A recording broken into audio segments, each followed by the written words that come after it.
என்னுடைய பேர் வந்து கார்த்தி. நான் தமிழ்நாடு சிறப்பு காவல்படை 1ஆம் அணி திருச்சியில் 2ஆம் நிலை காவலராக பணிபுரிஞ்சுட்டு வரேன். என்னை இந்த உலகத்துக்கு அறிமுகப்படுத்தி என்னை வளர்க்கறதுக்காக தன்னுடைய வாழ்நாளில் பாதியை செலவு செஞ்ச என்னோட அப்பா அம்மாவுக்கு நன்றி தெரிவிச்சுக்கிறேன்.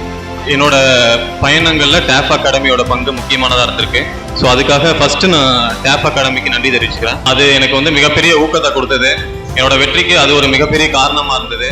கற்றுக்கிட்ட ஒரே விஷயம் அதுதான். இதுக்காக எவ்வளோ வேணுமாலும் கஷ்டப்படலாம், இதுக்காக எவ்வளோ வேணுமாலும் உழைக்கலாம் அப்படிங்கிறது தான். இந்த ப்ரிப்பரேஷனில் என் கூட இருந்த நண்பர்கள், முக்கியமாக இப்போ ஒரு விதை முளைக்கும் போது 1000 தடைகள் அதுக்கு உருவாகும். ஆனா அந்த விதை முளைக்கும் போது அதன் மீது நம்பிக்கை கொண்டு மட்டும்தான் அது வந்து. அனைவருக்கும் வணக்கம். இந்த விழாவை ஏற்படுத்தி கொடுத்த டேப் அகாடமி மரியாதைக்குரிய ஆகாஷ் சார் அவர்களுக்கு நன்றி தெரிவிச்சுக்கிறேன். என்னுடைய பேர் வந்து கார்த்தி. நான் தமிழ்நாடு சிறப்பு காவல்படை 1ஆம் அணி திருச்சியில் 2ஆம் நிலை காவலராக பணிபுரிஞ்சுட்டு வரேன். 2020 காவல்துறையில் என்ட்ரி ஆனேன். இன்னைக்கு சப் இன்ஸ்பெக்டர் எக்ஸாம் தாலுக்கில் வந்து கிளியர் பண்ணியிருக்கேன். எனக்கு இந்த வெற்றிக்கு வந்து முக்கியமாக என்னோட பயணங்களில் டேப் அகாடமியோட பங்கு முக்கியமானதாக இருந்திருக்கு. ஸோ அதுக்காக ஃபர்ஸ்ட் நான் டேப் அகாடமிக்கு நன்றி தெரிவிச்சுக்கிறேன். அடுத்ததாக வந்து என்னோட இந்த பயணத்தில் முதலாக எனக்கு பிள்ளையார் சொல்லி போட்டது என்னோட அப்பா அம்மா. என்னை இந்த உலகத்துக்கு அறிமுகப்படுத்தி என்னை வளர்க்கறதுக்காக தன்னுடைய வாழ்நாளில் பாதியை செலவு செஞ்ச என்னோட அப்பா அம்மாவுக்கு நன்றி தெரிவிச்சுக்கிறேன். இனிமேல் அவங்கள பார்த்துக்கிறதுக்கான ஒரு வாய்ப்பு கிடைச்சதா இந்த வேலையை நான் எடுத்துக்கிறேன். இரண்டாவதாக என்னுடைய மனைவி மரியாதைக்குரிய திருமதி பிரியங்கா கார்த்திக். அவங்கள பற்றினா ஒரு சில வரிகளில் நான் சொல்லணும்னு ஆசைப்படுறேன். உன்னை கரம் பிடித்தேன், வாழ்க்கை ஒளிமயமானதடி, என் வாழ்வில் நீ வந்ததால் சபையில் என் புகழும் கூடுதடி, காலச் சுமை தாங்கி போல் மார்பில் எனை தாங்கி 1000 உறவுகள் ஆழம் விழுது போல் எழுந்தென்ன, வேறென நீ இருந்தாய் வாழ்வில் விழுந்து விடாமல் நான் இருந்தேன். எதனால அப்பா அம்மாவுக்கு அடுத்தபடியா ஒரு கவிதையோட என் மனைவியை நான் குறிப்பிடுறேன் அப்படின்னா, படிக்கிற காலங்களில் நிறைய கடினமான சூழ்நிலைகள் நடந்திருக்கு. இந்த குடும்பத்தை நான் பார்த்துக்கிறேன், இந்த புத்தகத்தை மட்டும் நீ எடுத்துட்டு போ, அது எவ்வளோ உயரத்துக்கு உன்னை கொண்டு போகுதோ நீ அங்கே போய் ஸ்டாப் ஆகு அப்படின்னு சொல்லிட்டு தொடர்ந்து எனக்கு இந்த படிப்பு வந்து வர்றதுக்கு வந்து ரொம்ப என்கரேஜ் பண்ணது என்னோட மனைவி தான். ஸோ மனைவிக்கு நான் வந்து நன்றி தெரிவிச்சுக்கிறேன். அடுத்ததாக வந்து எனக்கு வந்து இந்த படிப்பு வந்து ரொம்ப ஆழமாக என் மனசில் விதைச்ச பள்ளி கல்லூரி ஆசிரியர்களுக்கு நன்றி தெரிவிச்சுக்கிறேன். அடுத்ததாக நான் காவல்துறையில் சேர்ந்ததுலேருந்து தொடர்ந்து என்னை ஊக்கப்படுத்திட்டு இருக்கக்கூடிய என்னுடைய கமாண்டன்ட் ஐயா மரியாதைக்குரிய திரு எம் ஆனந்தன் ஐயா அவர்களுக்கு நன்றி தெரிவிச்சுக்கிறேன். ஏன்னா காவல்துறையில் நீங்கள் முன்னேறி போகணும் அப்படிங்கும்போது உங்களோட ஒர்க் டைம் போக மீதி டைம் தான் படிக்க முடியும். ஸோ உங்களுக்குள்ளாரையே நிறைய அசதிகள் இருக்கும், உங்கள் ஓய்வு எடுக்கிறதுக்கு நிறைய காரணங்கள் உங்களுக்குள்ளாரையே சொல்லிப்பீங்க. பட் ஆனால் ஐயா வந்து என்கிட்ட நான் ட்ரைனிங் அவுட் இருந்து தான் ஸ்டார்ட் பண்ணேன். என்னோட ஜேர்னி ஒரு 5 இயர்ஸ் சர்வீஸுமே ஐயா கிட்ட தான் பண்ணியிருக்கேன். ஐயா சொன்ன வார்த்தை நான் இன்னைக்கு நினைவு கூர்ந்து பார்க்குறேன். உங்களுடைய ஒவ்வொரு மாத ஊதியத்திலும் ஒரு புத்தகத்தை வாங்கி படியுங்கள். உங்களுடைய பணி ஓய்வு காலங்களில், அதாவது ரிட்டையர்மெண்ட் ஏஜில், ஒன்று நீங்கள் மிகப்பெரிய நூலகத்திற்கு ஆசிரியராக இருப்பீர்கள், அல்லது இந்த உலகின் தலை சிறந்த புத்தகத்தின் நூல் ஆசிரியராக இருப்பீர்கள்னு ஐயா சொன்னாரு. ஸோ படிப்பு, இந்த கல்வி, இந்த புத்தகம், இதுதான் உங்களை வந்து ஒரு உயரத்தை கொண்டு போறக்கூடிய மிகப்பெரிய கருவி. மற்ற எந்தவித பொருளாலையும் நீங்க நினைக்கக்கூடிய உயரத்தை தொட முடியாது.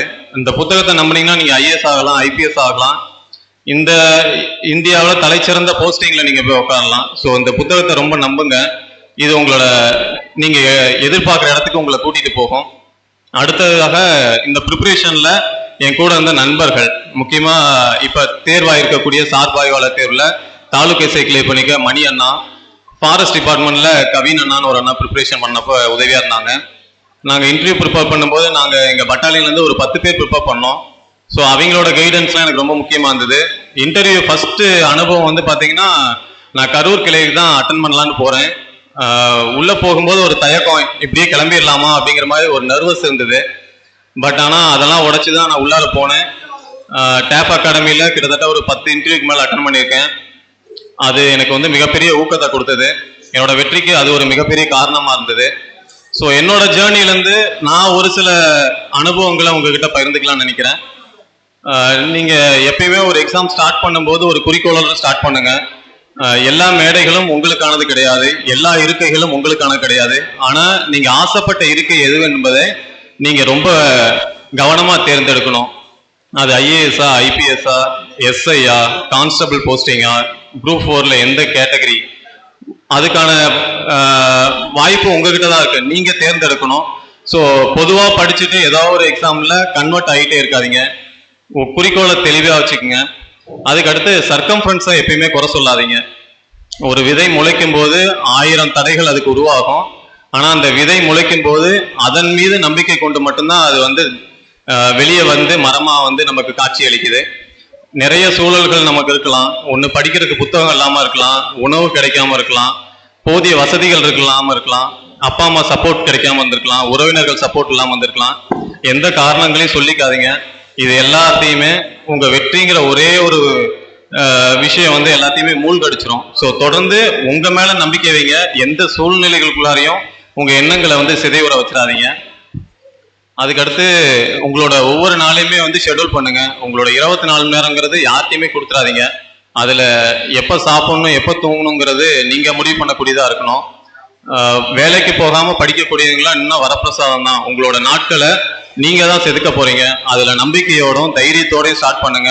முடிக்கும் போது மன நிறைவோட முடிங்க. ஒரு நாளைக்கு இவ்வளோ படிக்கணும்னு நினச்சேன்னா அதை முடிச்சுட்டேங்கிற ஒரு மன நிறைவோட நீங்கள் அந்த நாளை க்ளோஸ் பண்ணுங்க. அப்போதான் அடுத்த நாள் உற்சாகமாக உங்களால் ஸ்டார்ட் பண்ண முடியும்.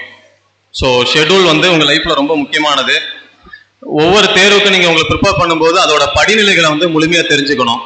ஏன்னா இப்போ நீங்கள் எஸ்ஐ தேர்வுக்கு ப்ரிப்பேர் பண்ணுறீங்கன்னா நீங்கள் அதில் ரிட்டன் எக்ஸாம் கிளியர் பண்ணிட்டு அடுத்து ஃபிசிக்கல் இருக்குது, அதுக்கு அடுத்து இன்டர்வியூ இருக்குது. நம்ம ப்ரிப்பரேஷன் எப்பயுமே ஃபர்ஸ்ட் லெவலை பற்றி மட்டும்தான் திங்கிங்கோடு இருக்கும். அந்த செகண்ட் அண்ட் தேர்ட் லெவலுக்கு நம்மளை தயார்படுத்திக்கிறதே இல்லை. நம்ம கண்டிப்பாக ஃபோக்கஸாக படிக்கும்போது ஃபர்ஸ்ட் லெவல் நீங்கள் கிளியர் பண்ணிடுவீங்க. அடுத்த செகண்ட் லெவல் தேர்ட் லெவலில் ஸ்ட்ரக் ஆகி நின்றுறீங்க. பாதி பேர் இன்டர்வியூவில் பேச முடியாமல் தவிக்கிறீங்க. இப்போ ஒரு 750 பேரில் வெளியே வந்தவங்க பார்த்தீங்கன்னா அந்த ப்ரிப்ரேஷனில் மேபி அதில் ஸ்ட்ராங்காக இல்லாமல் இருந்ததுனால தான் காரணமாக இருக்கும். ஸோ அதனால உங்கள் தேர்வில் என்ன படிநிலைகள் இருக்குது, அதில் நீங்கள் எவ்வளோ தயார்படுத்தியிருக்கீங்க, அதுக்கு இன்னும் நீங்கள் எவ்வளோ தூரம் போகணுங்கிறதுல ரொம்ப கான்சியஸாக இருங்க.